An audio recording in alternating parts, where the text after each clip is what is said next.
কথায় আছে ফলের রাজা আম। আর গরমকালে আম না খেলে আত্মার শান্তি তো হবেই না।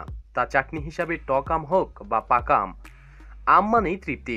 কিন্তু জানেন কি, জিভকে কন্ট্রোল করতে না পারলে মানে একটু বেশি মাত্রায় আম খেলে হতে পারে শরীরের ক্ষতি।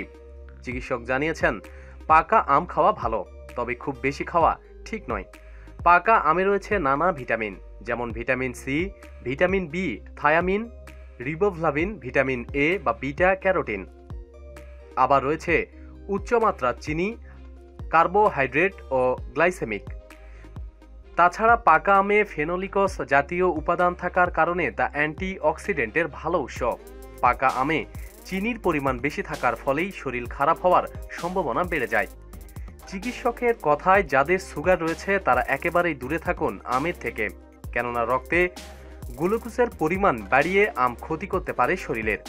চিকিৎসকের কথায় যারা অ্যাজমাতে ভুগছেন তারা প্রয়োজনে কম খান আম। কিডনির সমস্যা যাদের রয়েছে তাদের পক্ষেও বেশি আম খাওয়া উচিত নয়।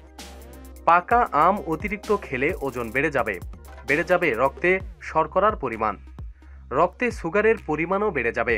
আমের আরও উপাদান হচ্ছে ফিটোকেমিক্যাল কম্পাউন্ড তথা গ্যালিক অ্যাসিড, ম্যাঙ্গোফেরিক, কায়ার্নিটিন এবং টেনিন বা কোষ জাতীয় উপাদান।